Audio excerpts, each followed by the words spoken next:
민주당이 김만배 신앙님 허위 인터뷰 의혹을 치밀하게 기획된 선거 공작이라며 야당을 겨냥하고 이번 주 시도당별로 규탄대회에 나서기로 했습니다. 민주당이 최상병 순직 사건 수사 외압 의혹과 관련해 이종섭 국방부 장관에 대한 탄핵을 추진합니다. 단식 12일차에 접어든 이재명 대표는 내일 검찰에 다시 출석하기로 했습니다. 김진표 의장이 캄보디아 총리, 상원 의장과 연쇄 회동을 갖고 양국의 포괄적 전략 동반자 관계 격상과 방산 분야 교류, 2030 부산 엑스포 유치 등 활발한 논의를 가졌습니다.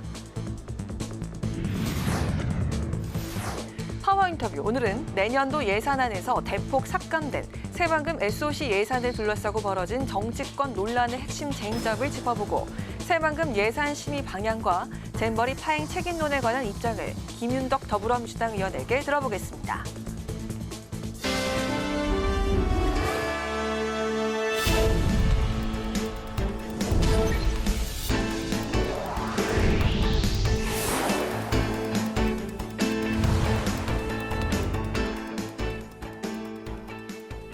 여러분 안녕하십니까? 9월 11일 월요일 국회 라이브 6 시작하겠습니다. 국민의힘이 지난 대선 직전 김만배 신앙님 허위 인터뷰 기사 게재 사건을 대선 공작으로 규정하고 총공세에 들어갔습니다. 특히 이재명 대표와 더불어민주당이 배후에 있다고 의심하고 있는데요. 긴급 의원총회까지 개최한 여당은 오늘 17일까지 대선 공작 진상 대국민 보고 기간으로 정하고 시도당별 규탄 대회를 열기로 했습니다. 보도에 남수지 기자입니다. 김만배 신앙님 허위 인터뷰를 대선 공작 게이트로 규정하고 사건의 배후를 밝히기 위한 대선 공작 게이트 진상조사단을 꾸린 국민의힘이 공세를 강화하고 있습니다. 여당은 김만배 신앙님 인터뷰를 악의적으로 편집해 대선 3일 전에 공개했다는 건 대선 결과를 바꾸기 위한 의도라고 강조했습니다. 또 일부 매체뿐 아니라 지난 정권의 친문검찰도 당시 윤석열 후보의 커피 대접설이 사실이 아니었다는 걸 파악하고도 선거 공작을 그대로 방치했다고 주장했습니다. 사건의 배후를 이재명 대표와 민주당으로 의심하고 있는 겁니다. 국민의힘은 선거 공작이 국기문란이자 사형에 처해야 될 중대한 반국가범죄라고 강도 높은 비판을 이어갔습니다. 선거 공작은 자유민주주의의 근본을 허물어버리는 국기문란으로서 가장 사악한 범죄이며 그래서 제가 사형에 처해야 될 중대한 반국가범죄라고 강조하고 있는 것입니다. 여당은 이와 관련해 긴급 의원총회를 열고 규탄 결의대회를 이어갔습니다. 민주당은 대선 공작 진상규명 협조하라.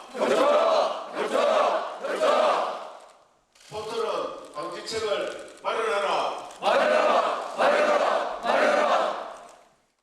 여당은 오는 17일까지를 대선 공작 대국민 보고 기간으로 정하고 국민에게 진상을 알리겠다는 방침입니다. 또 시도당별 규탄 대회도 계획하고 있습니다.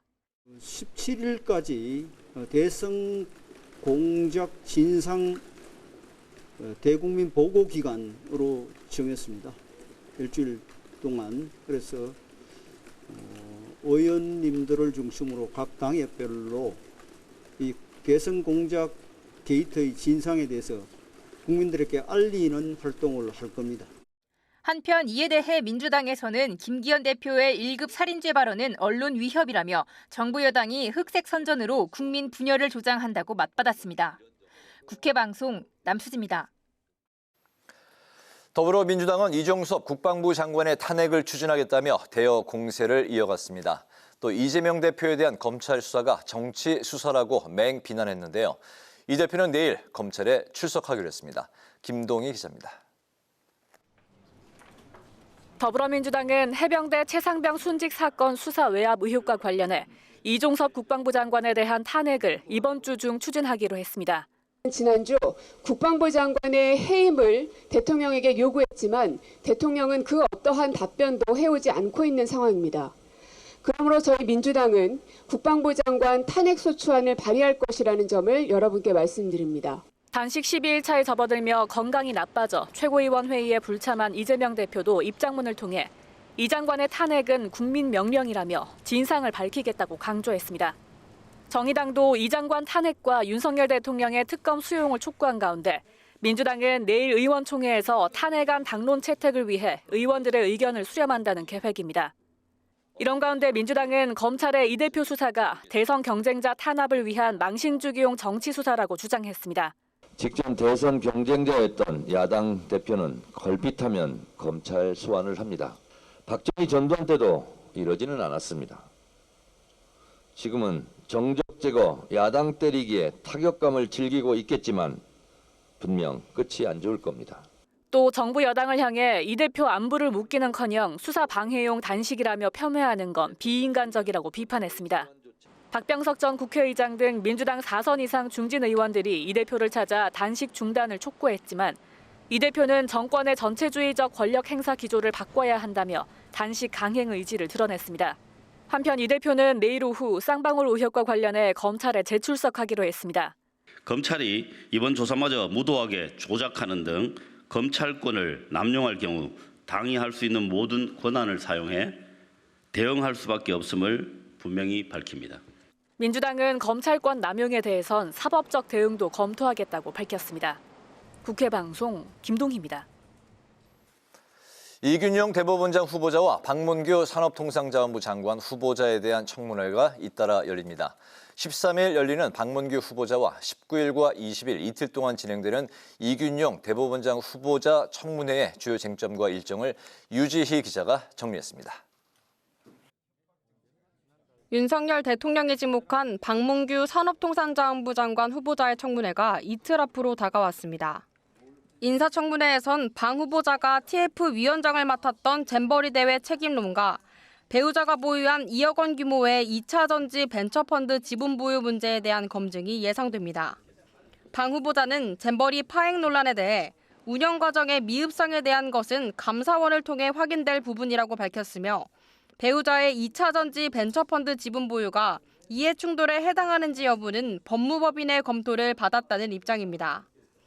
방 후보자는 장관 취임 시 추진할 3가지 과제로 수출 역량 총가동을 통한 수출 확대, 첨단 산업 육성, 원전 생태계 복원 조기 완성을 꼽았습니다. 오는 19일과 20일 이틀에 걸쳐 진행되는 이균용 대법원장 후보자 청문회에서는 재산신고 누락과 코드 인사 논란, 그리고 성폭력과 가정폭력에 관대한 판결 등이 주요 쟁점이 될 것으로 보입니다. 더불어민주당은 이균용 대법원장 후보자와 윤 대통령이 서울대법대 1년 후배라는 친분을 언급하며 사법부 독립성에 영향을 줄 수 있다고 비판한 바 있습니다.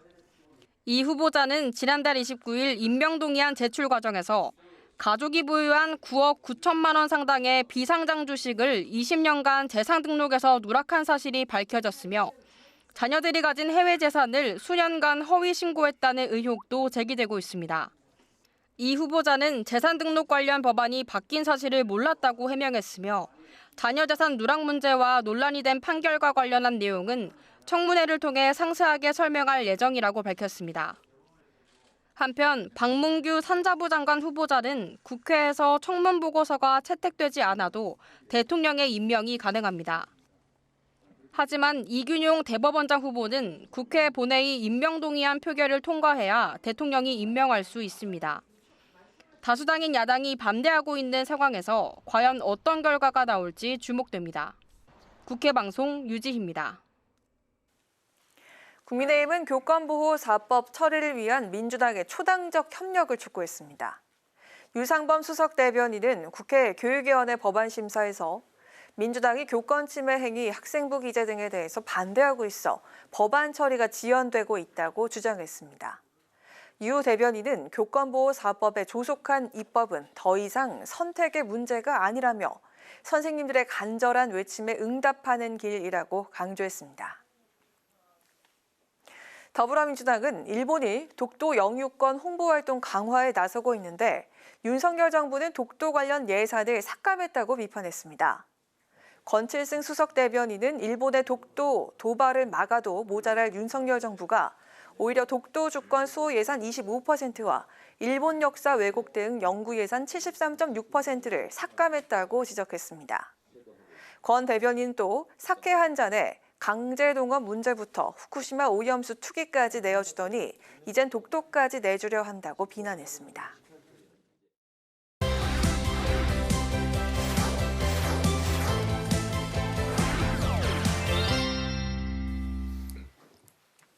네, 이슈픽에서 여야 정치권 이슈를 좀 더 자세히 살펴보겠습니다. 김지수 아나운서 나와 있습니다. 어서 오세요. 네, 안녕하세요. 네. 김만배 씨 인터뷰를 두고 여야 공방이 이제 계속되고 있는데 특히 이제 국민의힘이 허위 인터뷰 의혹의 배후로 이재명 대표와 또 민주당을 지목하고 있네요. 그렇습니다. 여야가 이 허위 인터뷰 의혹을 두고 연일 이 강대강 대치를 이어가고 있는데요. 특히 이 국민의힘이 거친 발언을 쏟아내고 있습니다. 네. 지난주에 김기현 대표가 국민 주권을 찬탈하려는 시도라며 그 사형에 처해야 할 국가 반역죄다 이런 입장을 내놨는데요. 오늘 최고위에서는 이 대선을 불과 3일 앞둔 시점에서 김만배 신앙님 인터뷰를 악의적으로 편집해서 허위 사실을 만들어냈다고 강조를 했고요. 이번 사건을 치밀하게 계획된 1급 살인죄에 빗대면서 과실치사죄와는 천양지차로 구별되는 악질 범죄다. 극형에 처해지는 범죄라고 주장을 했습니다. 한편 국민의힘은 이 허위 인터뷰 의혹의 배후에 민주당이 있다고 보고 있고요. 진상 규명을 위해서 청문회를 개최할 것을 요구하고 있는 상황입니다. 네, 사형, 국가 반역죄, 또 1급 살인죄 이렇게 굉장히 거친 발언이 나오고 있는데 민주당이 어떻게 대응하고 있습니까? 네, 이런 여당의 파상 공세를 두고 민주당은 이 불리한 정국을 타개하기 위한 이 공작이다, 물타기 공작이라고 맞서고 있습니다. 네. 권칠승 수석 대변인 이 브리핑에서 이미 신속 처리 안건으로 지정된 대장동 특검 법안을 국민의힘이 수용을 하면 된다 이런 입장을 내놨는데요. 네. 이 특검법 안에 부산저축은행 건이 포함이 돼 있고 이 국민의힘에서 주장하는 여러 논란들이 이 특검을 통해서 진실을 밝힐 수 있다 이렇게 이야기를 하고 있습니다. 그렇군요. 그런가 하면 이제 민주당은 이종섭 국방부 장관의 탄핵을 추진하고 있는데 국방부 장관이 최상병 사건에 외압을 행사하면서 위법 행위를 했다 이렇게 이제 바라보고 있는 거죠? 그렇습니다. 이재명 대표가 오늘 입장문을 냈는데요. 윤 대통령이 장관을 해임하라는 이런 국민들의 요구를 거부했다고 밝혔습니다. 네. 진실을 밝히려 한 해병대 수사단장을 탄압한 것도 모자라 국민의 명령에 항명한 것이라고 강조를 했습니다. 특히 대통령이 위법 행위를 서슴지 않는 장관을 해임을 하지 않는 건 수사 외압이 대통령의 지시였음을 스스로 증명한 셈이라며 이종섭 국방부 장관을 탄핵한다고 밝혔는데요. 앞서 리포트에서도 전해드렸지만 민주당이 이번 주 중에 이 장관 탄핵안을 발의할 예정입니다. 그렇군요. 근데 방금 이제 화면에서도 계속 나오고 있는데 이재명 대표가 이제 단식 중이고 12일 차에 이제 접어들지 않았습니까? 네. 이런 상황에서 민주당 당내에서도 이제 단식을 좀 중단해야 된다 이런 목소리가 나오고 있네요. 그렇습니다. 건강 악화에 대한 우려가 나오고 있는데요. 이제 오늘 이재명 대표가 기력이 쇠하면서 오전에 최고위에도 불참을 했습니다. 네. 박병석 전 국회의장과 김영주 부의장 그리고 정성호, 우상호 등 이 중진 의원들도 오늘 단식 농성장을 찾아서 단식을 만료했는데요. 박병석 전 국회의장 이 대표에게 이 건강과 체력에 한계가 온 것으로 보인다며 단식을 중단할 것을 권유했는데요. 이 대표의 뜻이 국민들에게도 많이 인식이 됐으리라 생각을 한다며 단기간에 끝날 문제가 아니기 때문에 단식을 중단하고 건강을 회복하기를 권유한다고 밝혔습니다. 하지만 이 대표는 현 정권의 관심이 오로지 폭력적인 권력 행사 그 자체에 있다며 단식을 계속할 뜻을 내비쳤고요. 반면 국민의힘은 이 이재명 대표의 단식을 수사 방해용으로 규정을 했는데요. 윤재혁 원내대표, 이재명 대표를 향해서 불체포 특권 포기를 번복하기 위한 명분을 쌓으려는 단식이다 이렇게 비판을 했고요. 죄의 유무는 여론이 아닌 법에 따라 결정이 된다며 수사 방해용 단식을 중단할 것을 촉구했습니다. 네, 주변에서 이렇게 만료 의사도 이제 비치고 있지만 이 대표 이제 본인은 단식을 이제 지속할 것으로 그런 의지를 이제 보이고 있는데 네. 이 대표의 검찰 소환 일정이 이제 확정이 됐습니다. 내일 오후에 출석한다고요? 네, 내일 오후 1시 반인데요. 이미 지난 9일에 대북 송금 의혹으로 한번 출석을 했었죠. 네. 그 당시 한 8시간 정도 조사를 받았는데요. 검찰의 추가 조사를 위해서 이 대표 측에 내일 다시 출석할 것을 통보를 한 것이고요. 네. 이에 내일 오후 1시 반에 다시 한번 출석을 하게 됩니다. 권칠승 수석 대변인 기자들과 만난 자리에서 이 대표가 오는 12일에 검찰에 한 번 더 출석을 한다며 검찰의 부당한 추가 소환 요구에도 불구하고 12일에 당당히 응하겠다 이렇게 밝혔고요. 네. 검찰이 이번 조사마저 무도하게 조작을 하는 등 검찰권을 남용할 경우에는 당이 할 수 있는 모든 권한을 사용해서 대응할 수밖에 없다. 사법적 그런 방법도 검토를 하고 있다. 이런 입장을 밝혔습니다. 네, 끝으로 이제 강서구청장 보궐선거 소식을 이제 살펴볼 텐데 민주당은 이제 뭐 진작에 진교훈 후보를 이제 확정을 했고 네. 국민의힘이 여러 이제 후보가 나왔고 경선을 하기로 결정을 했고 경선 룰을 이제 확정을 했다고요. 네, 경선 룰까지 확정을 했습니다. 앞서 말씀하신 대로 민주당은 진교훈 전 경찰청 차장을 전략 공천을 했고요. 6일에 공천장을 수여했습니다. 또 국민의힘은 오늘 이 보궐선거 공천관리위원회 2차 회의를 열었습니다. 네. 여기서 경선 룰을 결정을 했는데요. 당내 경선을 당원 50% 그리고 여론조사 50% 이렇게 100%로 하기로 결정을 했습니다. 네. 이철규 공관위원장 후보로 특정인을 결정하지 않고 강서 구민과 당원 동지들에게 선출 권한을 맡겼다며 공정한 방식으로 후보가 결정될 것이라고 밝혔고요. 이 선출된 후보를 위해서 나머지 2명의 후보는 선대 본부장 직책을 맡아서 승리를 위해 노력하기로 했다고 덧붙였습니다. 앞서 보궐선거에 후보로 등록한 사람은 김태우 전 강서구청장과 김용성 전 서울시의원 그리고 김진선 전 강서병 당협위원장인데요. 국민의힘에서 김태우 전 구청장을 전략 공천한다는 예측도 나왔었지만 다른 후보들의 반발을 고려해서 경선을 하기로 결정하고 이제 오늘 경선 룰까지 확정을 한 겁니다. 경선은 오는 15일과 16일 이틀간 진행이 될 것으로 보입니다. 네, 오늘 이슈픽 여기까지 듣겠습니다. 김지수 아나운서 수고 많았습니다. 네, 고맙습니다.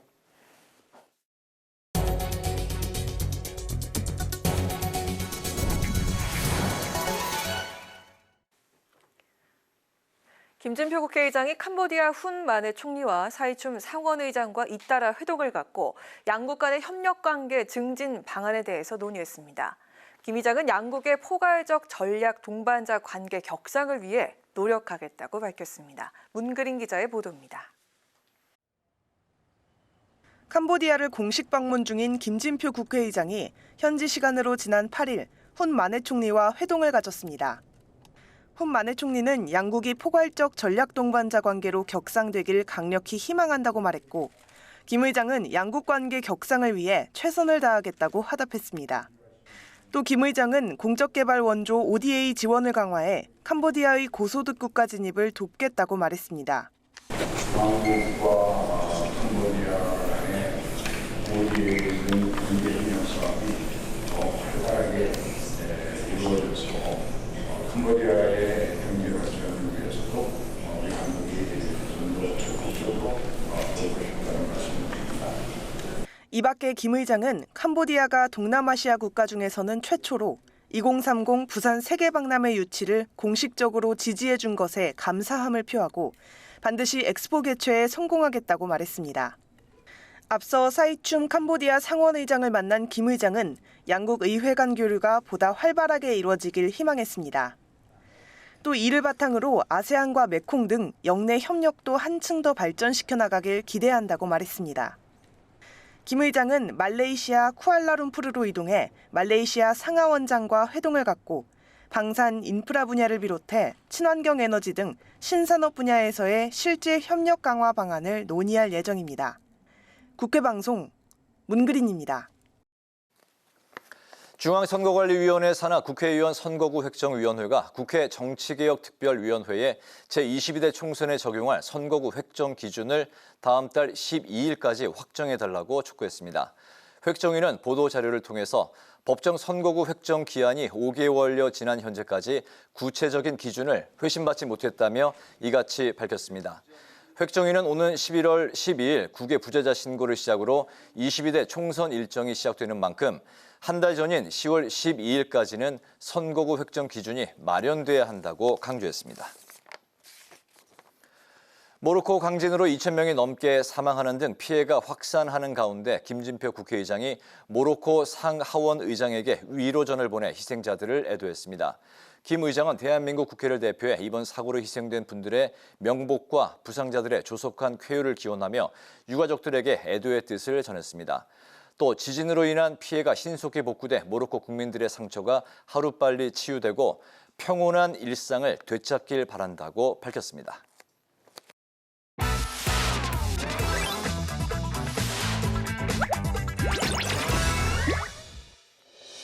9월 11일 강아랑이 전해주는 정치권의 뜨거운 말말말 강아랑의 정치랑입니다.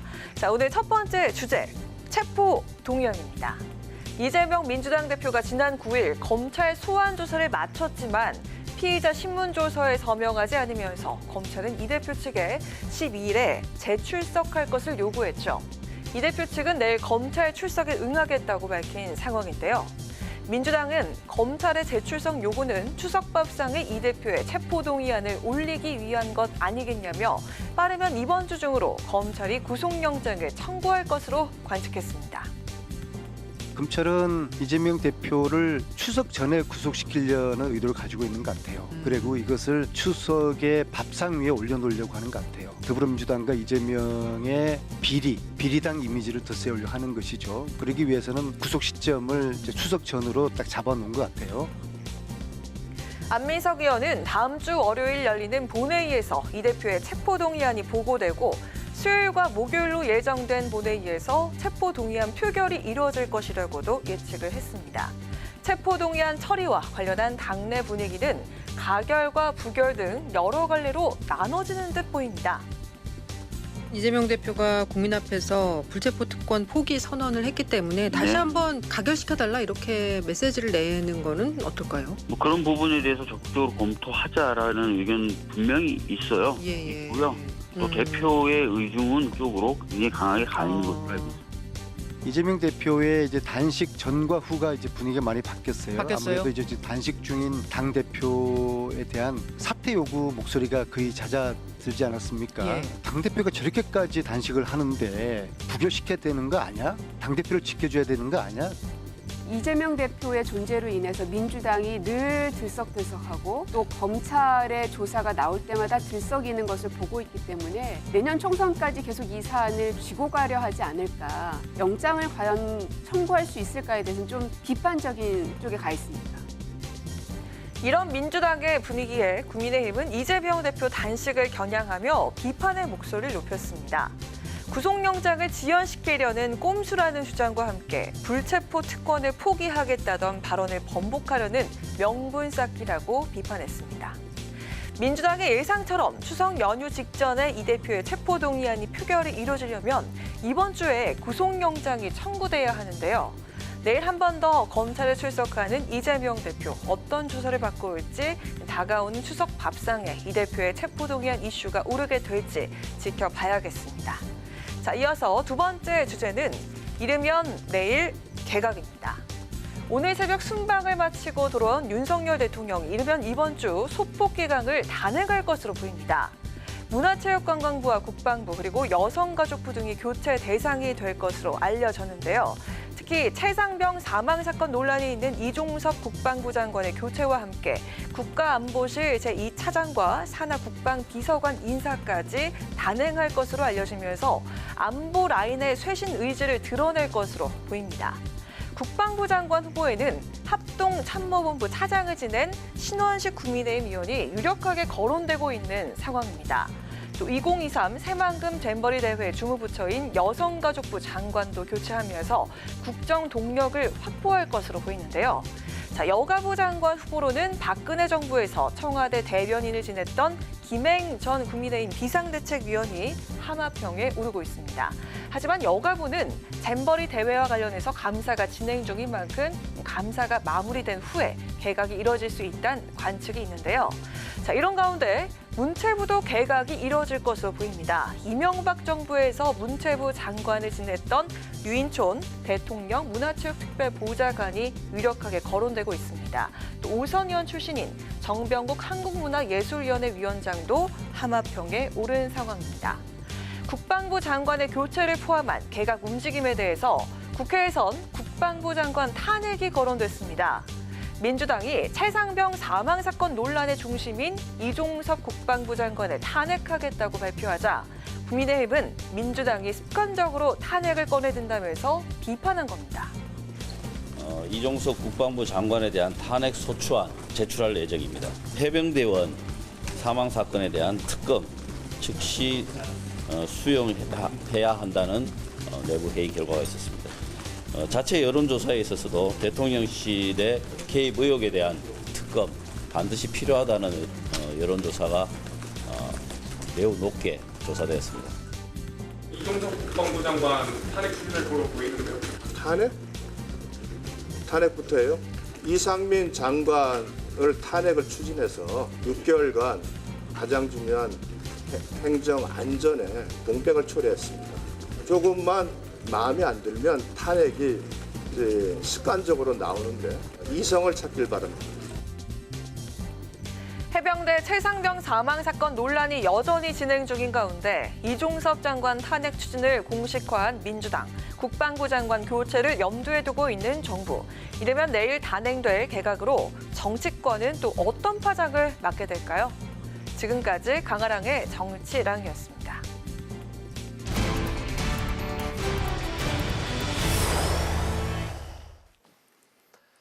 대선 공작 게이트 진상조사단을 발족시킨 국민의힘이 청문회를 요구하며 총공세를 펼치자 민주당은 전대미문의 음해 공작이라고 비판하고 나섰습니다. 여당은 대화 압박과 함께 가짜뉴스를 엄단하는 언론개혁의 고삐도 함께 쥐고 있는데요. 오늘은 원영섭 국민의힘 미디어 법률 단장을 연결해서 관련한 말씀을 들어보겠습니다. 안녕하십니까, 단장님? 안녕하세요. 안녕하세요. 반갑습니다. 네, 국민의힘은 허위 인터뷰 의혹을 대선 공작 게이트로 규정을 하고 민주당 배우설을 주장하면서 청문회를 요구하고 있는데요. 이에 대해서 이제 민주당은 음해 공작 게이트다라고 이제 하면서 특검으로 대장동의 실체적 진실을 밝히겠다고 이제 맞서고 있습니다. 이렇게 이제 근거도 없이 민주당 배우설을 확산시키고 있다는 야당 주장, 어떤 입장이실까요? 야당의 주장은 특판화장에 후안 붙이고요. 지금 그 핵심 증인인 조우영의 진술, 그 진술을 언론이 의례적으로 사실을 은폐하고 무시하고 가짜 뉴스로 만들었다는 것이 드러나고 있습니다. 그리고 이 가짜 뉴스로 가장 큰 이익을 볼 사람은 그 당시에 민주당 대통령 후보였던 이재명 대표였습니다. 그 뉴스타파가 뜨자마자 또 페북에 그 내용들을 기재를 했던 것도 이재명 대표의 페이스북이었고요. 이미 언론사들이 줄줄이 사과를 하고 있는 중입니다. 여기에서 뭐가 음해라고 하는지 도무지 알 수가 없는 그런 주장들입니다. 그리고 대장동의 실체적 진실이라고 이야기를 하는데 이재명 대표가 스스로 이 설계는 제가 한 겁니다라고 이야기한 동영상이 있습니다. 한번 그 동영상을 다시 한번 돌려보시고 대장동의 실체적 진실을 밝히겠다라는 터무니없는 이야기가 사리에 맞는지를 돌이켜 보셨으면 합니다. 네, 오늘 여당은 가짜뉴스를 막기 위한 긴급 토론회도 열었는데요. 가짜뉴스 차단을 위해서 이동관 방통위원장이 한 번이라도 적발되면 퇴출되는 원스트라이크 아웃제를 말했습니다. 야당은 이게 언론 압박이다. 과거엔 언론중재법 개정안에 반대하지 않았냐 꼬집고 있는데요. 가짜뉴스 차단 어떤 방안이 바람직할까요? 가짜뉴스는 사실 확인을 위해 최선의 노력을 하다가 사실관계를 누락한 오보가 아닙니다. 의도적으로 만들어지는 일종의 마약 같은 그런 의도적으로 기획된 뉴스입니다. 마약을 생산 유통하면 처벌해야 되는 거와 마찬가지로 그것을 마치 언론 탄압으로 비출 수 있다는 관점은 가짜를 오보라는 개념으로 보는 거로서 그거는 사실과 맞지 않습니다. 원 스트라이크 아웃제 당연히 필요하고요. 일단 최소한 포털 퇴출과 관련해서는 원 스트라이크 아웃이 시행이 돼야 된다고 봅니다. 그리고 미국은 이제 징벌적 배상을 하는데요. 미국은 언론이 아닌 일반적인 분야에서도 징벌적 손해배상을 원칙으로 적용해서 그런 거고 우리나라는 징벌적 손해배상이 원칙은 아닙니다. 하지만 배상을 현실화시키는 그런 조치가 필요합니다. 민사배상의 손해배상액, 위자료 상당 손해배상액이 너무 작다는 거 이게 사실은 악당이 계속 승리하는 구조를 만들고 있기 때문에 이 부분에 대해서는 민사배상이 현실화하는 작업이 반드시 필요할 것 같고 다시 말하지만 최소한 포털에서만큼은 원 스트라이크 아웃 제도가 정착이 돼야 됩니다. 네, 최소한 포털에서만큼은 원 스트라이크 아웃제를 도입을 해서 적용을 하겠다. 알겠습니다. 그 한편 12일째 이어지고 있는 이재명 대표의 단식으로 검찰 조사와 체포 동의안 청구 시점이 안개 속에 이제 빠졌는데요. 일단 이재명 대표는 내일 오후 1시 반에 검찰에 출석할 거라고 합니다. 지난 9일에 이제 조사가 조기 중단된 걸 두고 사실상의 수사 방해다, 또 혐의 입증 실패다, 여야 간의 공방이 오가고 있는 상황. 현재 상황을 단장님은 어떻게 보고 계실까요? 이재명 대표는 조사에 사인을 안 하고 영상 녹화도 거부를 했습니다. 만약 혐의 입증에 실패를 했는데 왜 조서에 사인을 안 할까요? 그러면 혐의 입증에 실패한 조사에 대해서는 본인이 조서에 사인을 안 할 이유가 전혀 없는 겁니다. 그리고 경찰에 외압이 있었거나 뭐 그런 부분에 대해서 입증을 하려고 한다 그러면 영상 녹화 진술을 하겠다고 오히려 본인이 스스로 제안을 해야 되는 겁니다. 그런데 영상 녹화 진술도 본인이 부동의하는 방식으로 해가지고 거부하신 걸로 제가 알고 있습니다. 그런데 이 부분에 대해서 혐의 입증 실패라고 이야기하는 거는 뭐 손바닥으로 하늘을 가리는 거고요. 지금 추가적인 조사가 예정돼 있다고 하는데 이번에만큼은 제대로 된 조사를 받고 진술을 하시고 사인도 하시고 그리고 이제 본인의 죗값을 치르셔야 될 것 같습니다. 네, 오늘 말씀 여기까지 듣겠습니다. 고맙습니다. 예, 감사합니다. 네, 지금까지 원영석 국민의힘 미디어 법률단장과 이야기 나눠봤습니다.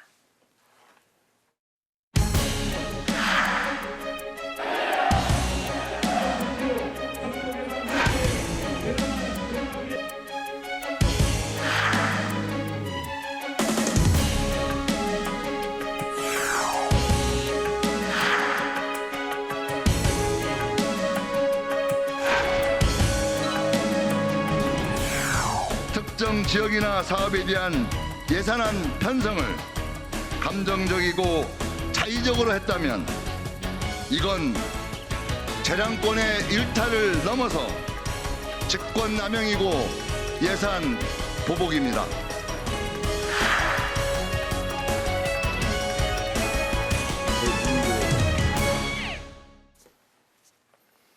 지난 7일 국회에선 6명의 국회의원이 집단 삭발식을 가졌습니다. 정부의 새만금 SOC 예산 삭감에 반발하는 전북 지역 더불어민주당의 김윤덕, 김성주, 신영대, 안호영, 윤준병, 이원택 의원이었는데요. 그중 한 분이신 김윤덕 의원에게 새만금 예산 삭감 논란과 잼버리 파행, 책임론에 대한 입장을 들어보도록 하겠습니다. 의원님 반갑습니다. 안녕하세요. 예, 반갑습니다. 바로 이제 눈에 띄는 게 이제 의원님의 이제 짧은 머리가 우선 들어옵니다. 지난 7일 이제 국회 본관 앞에서 전북 지역의 이제 국회의원, 시도의원, 시민단체가 이제 한 자리에 모여서 이제 집회를 가졌었고 그 자리에서 이제 삭발식이 있었죠. 삭발이 진행되는 동안 여러 가지 생각이 이제 뭐 많은 생각이 드셨을 것 같습니다. 그때 심경부터 좀 들어볼까요? 예. 이번 우리 전라북도 새만금 예산 편성안에 7,300억 정도 되니까요. 새만금 SOC 예산이. 근데 그 중에서 5,500억이 넘는 예산이 삭감되었고 제가 생각할 때 지금까지 기재부 주도로 정부 예산이 편성되는 과정에서 이 정도로 정말 삭감된 사례가 있었을까? 제가 알아보니까 거의 처음인 것으로 일단 파악이 됐고요. 또 뭐 머리를 깎는 국회의원의 심정도 심정이지만 오히려 그걸 바라보는 우리 전라북도 도민들께서는 뭔가 전라북도에서 살고 있는 것 자체가 뭔 죄를 짓고 있는 게 아닌가, 또 뭔가 무시받고 있지 않느냐, 이런 굉장히 복잡한 심정들이 많이 들었을 거라고 생각을 하고요. 또 그분들한테 뭔가 그분들을 대표하는 국회의원으로서 뭔가 우리가 해야 될 일을 제대로 못한 게 아닌가 싶은 자책도 저는 참 많이 있었습니다. 그리고 사실 저는 뭐 예산 보복, 거의 폭력이라고 생각하는데요. 그런 폭력을 정말 감행하고 있는 윤석열 정부에 대한 정말 어떤 분노 같은 게 솔직히 있었고, 이 예산만큼은 하늘이 두 쪽 나도 원상 복구되어야 된다, 뭔가 맞서 싸우겠다, 이런 생각이 대부분이었습니다. 네, 말씀하신 것처럼 5천억 원이 넘는 예산을 삭감을 했는데 내년도 그 새만금 SOC 사업 예산의 78%에 이르는 정말 큰 부분을 차지하는 것 같은데, 이게 또 민주당 측에서는 예산 편성에 불법성 소지가 있다. 이렇게 주장을 하고 있는데, 이거에 대한 그 판단 이유와 근거 어떤 게 있을까요? 그러니까 윤석열 정부가 이 새만금 예산을 뭔가 보복성으로 삭감을 하는데 워낙 급하게 삭감을 했어요. 그러다 보니까 그 문제가 있는 걸 이렇게 차분하게 착착착 예산 세우는 일이 단순하지 않은 일이잖아요. 상당히 오랫동안 준비를 하거든요. 그러다 보니까 여기저기에 허점들이 많이 있습니다. 그래서 새만금 예산은 보복성 예산이다. 네. 그리고 불법적으로 자행한 거다라는 게 이제 흔적들이 이제 있게 되는데요. 첫 번째로 우리가 주목해서 봐야 될 것은 정부에서 예산을 이제 이렇게 편성을 준비하는 과정에서 네. 크게 두 축으로 나누어요. 하나는 이제 기재부에서 각 부처에게 예산을 편성하라고 시일령을 정해줍니다. 네. 문체부는 얼마, 뭐 국토부는 얼마, 뭐 이렇게 여가부는 얼마 이렇게 정해줄 거 아니에요. 그 정해주게 되면 그 부처에서는 첫 번째로 작업하는 게 뭐냐면 지난 그 전년도치 예산을 평가하는 거죠. 네. 그 성과를 평가하고 그 다음에 두 번째로는 이제 그 성과를 내기 위해서 계획서를 작성합니다. 예산 성과 계획서를. 그리고 그 예산 성과 계획서에 기초해서 최종 어떤 부처안을 정하게 되는 거죠. 네. 그럼 그 부처안을 정하게 되면 그 부처안을 가지고 다시 기재부하고 협의를 하면서 네. 최종 정부안이 마련되는 거거든요.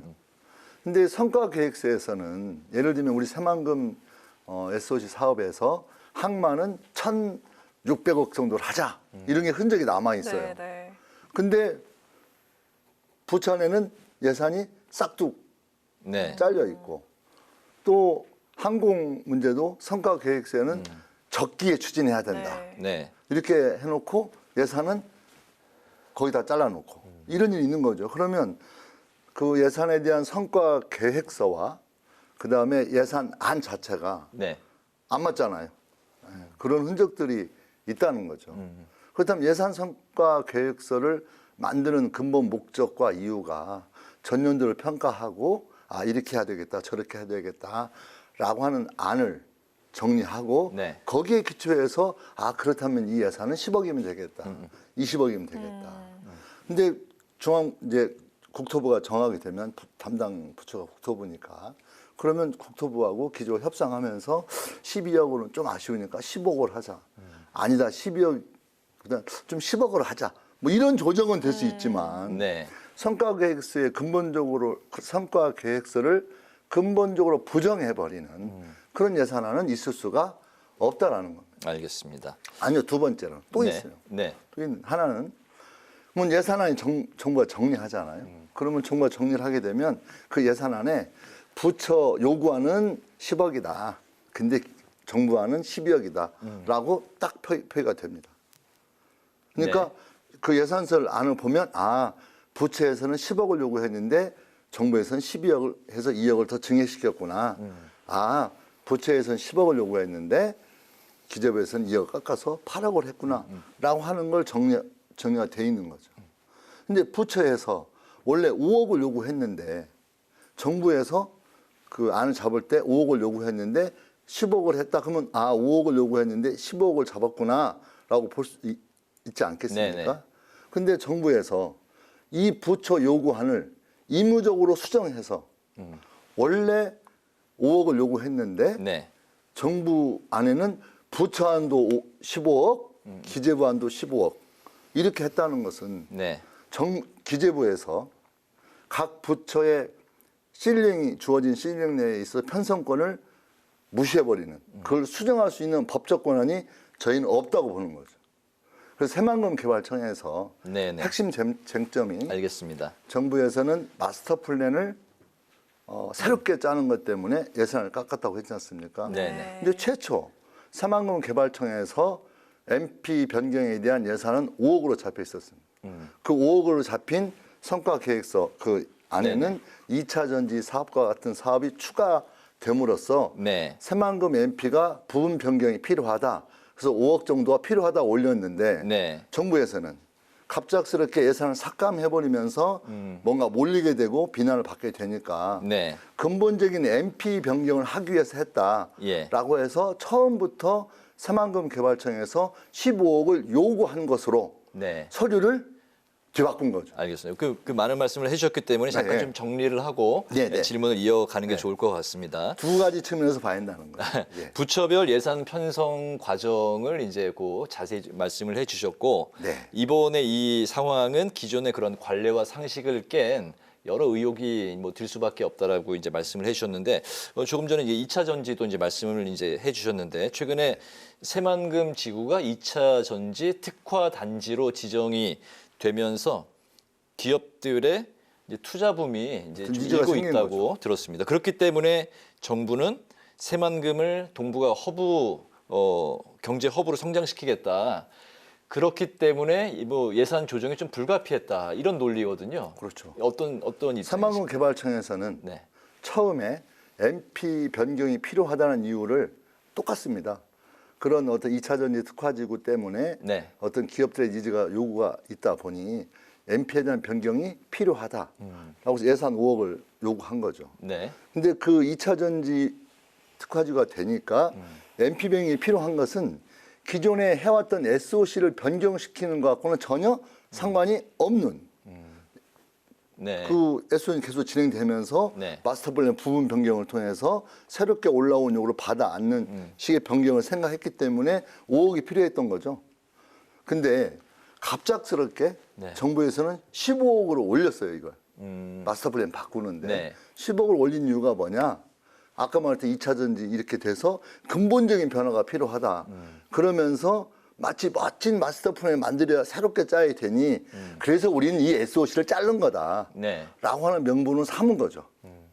그건 기존의 새만금 개발청 서류에서 보듯이 2차 전지와 같은 그런 새로운 요구가 있다면 SOC 사업은 그대로 진행하면서 부분 변경을 해야 되는 건데 잼버리에 대한 예산 보복으로 새만금 SOC 예산을 삭감했고 거기에 따른 반발이 심하기 때문에 그런 반발을 무마시키려고 하는 의도로밖에 보이지 않는 주장이고 그게 서류상 진행 과정을 살펴보면 명확하게 나와 있다는 거고요.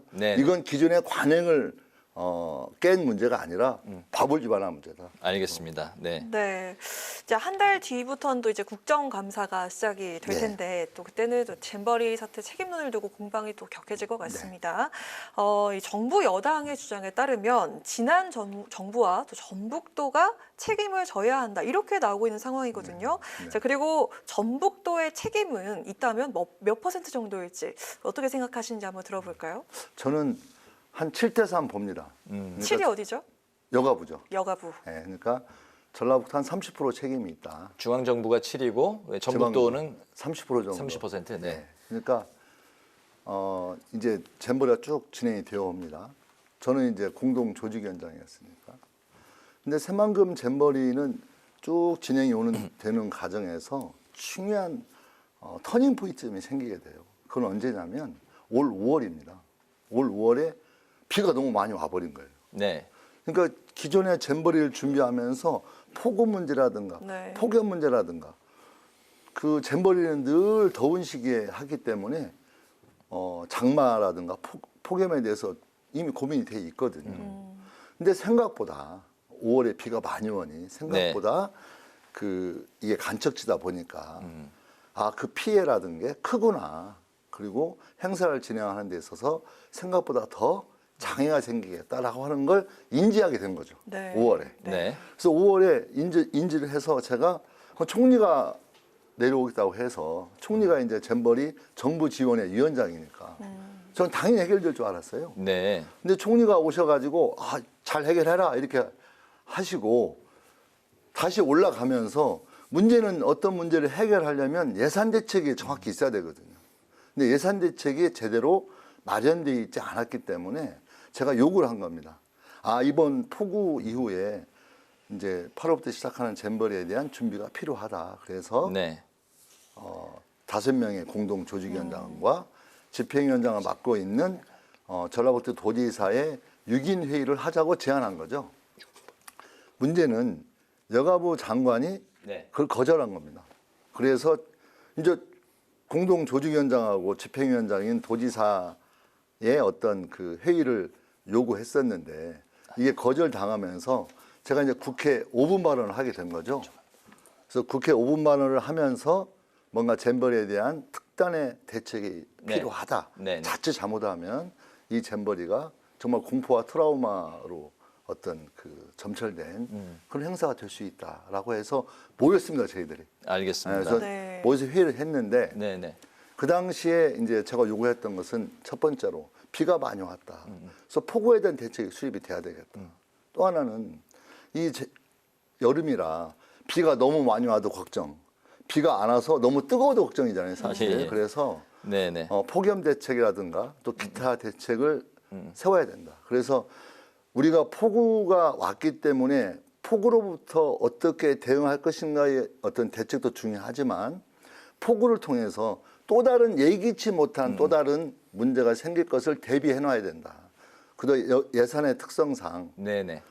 어느 항목이 이렇게 정해지면 바꿀 수가 없잖아요. 네네. 그래서 예비비 형식으로 예. 비상 예산 20억을 준비해 놓자라고 제안을 했는데 당시 여가부 장관이 거절한 거예요. 예, 그래서 알겠습니다. 폭우 대책 예산만 수용하고 나머지 폭염이라든가 그다음에 비상 예산에 대한 예비비를 거절함으로써 사실상 어떤 잼버리를 준비하는 데 있어서 중요한 시기에 적극적인 대책을 할 수 있는 기회를 놓쳤다. 그 놓친 게 그래서 호미로 막을 것을 가래로 막게 되고. 알겠습니다. 의원님 저희가 이제 준비한 질문들이 또 많이 남아있기 때문에 질문들을 좀 잘라서 이렇게 하겠습니다. 네. 네, 또 많은 비로 인해서 또 땅은 질척거리고 뜨거운 볕 때문에 아주 뜨겁고 이런 상황들이 이렇게 발생을 했는데 부지 선정 문제로도 또 많은 그 원인 중 하나로도 지목이 되고 있는데 왜 하필 그 갯벌을 용도 변경까지 하면서 엄청난 그 예산을 들이면서 매우기 작업을 통해서 했냐는 그런 문제 제기가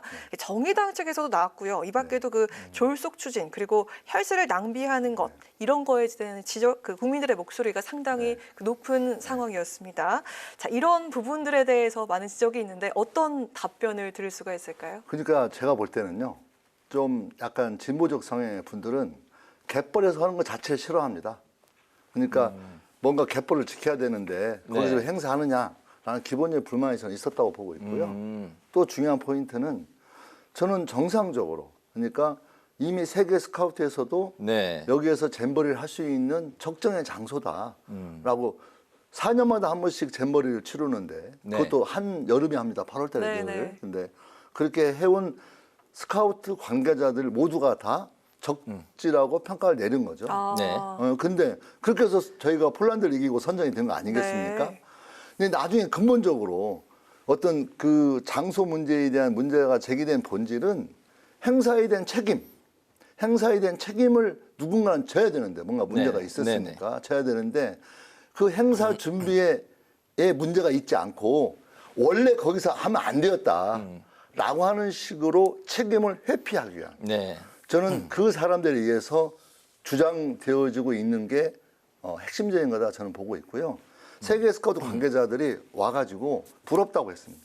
와, 이렇게 넓은 부지에 그다음에 앞에는 바다가 있고 뒤에는 산이 있고 그 사이에 강이 흐르고 있고 저 땅이 정말 그 아이들이 할 수 있는 그런 어떤 그 야영할 수 있는 곳이고 인공으로 사람의 손으로 세계에서 제일 긴 방조제가 있다는 것으로도 우리 아이들에게 꿈을 꿀 수 있는 최적의 장소라고 했습니다. 알겠습니다. 공동 조직위원장으로서 이제 잼버리가 이제 끝난 지 한 달 정도 됐는데 그 총체적인 어떤 부실의 원인 또 어떤 점이 이제 가장 문제가 됐는지 아주 촘촘히 짚어주셨습니다. 의원님이 이제 좀 사과를 하시고 국정조사를 이제 제안을 하셨는데 현재 감사원의 그 잼버리에 대한 그 조사가 현재 진행 중인데 그럼에도 불구하고 잼버리 국정조사를 추진하는 이유 좀 들어볼까요? 저는 감사원을 일단 신뢰할 수가 없습니다. 그러니까 중앙정부의 태도가 너무나 불손해요. 표현이 좀 과격하죠. 너무 불손하다는 겁니다. 우리 모두가 합의해서 세계 스카우트가 인정해서 거기에서 잼버리를 치르는 것 정리해서 진행을 해왔다는 거죠. 비가 많이 왔고 대책을 세우자고 했고 그것도 목소리 높여서 간절하게 거의 싸우듯이 해야 된다고 요구했는데 귀등으로도 안 들었거든요. 그런 사람들이 이제 와서는 그 부지 자체에 문제가 있다. 감사를 통해서 해결하겠다라고 하는 것은 저는 누군가에게 그 책임을 전가하려는 의도롭게 보이지 않는다. 그렇다면 국회에서 저는 여가부, 전라북도 국회가 국정조사가 진행이 되면 모든 사람 다 부를 수 있는 거 아니겠습니까?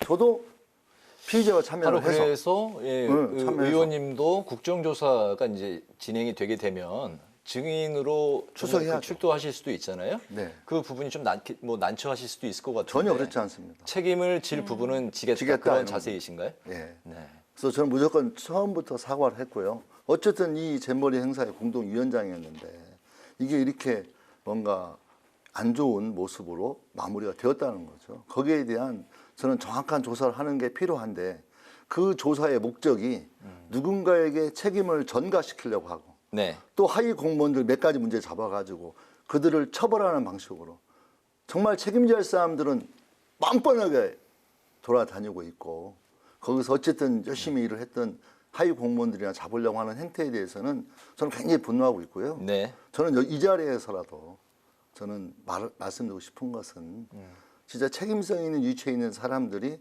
책임감 있게 저는 국민을 대표하는 국회의 국정조사에 임하는 것이 저는 가장 합리적인 방법이다.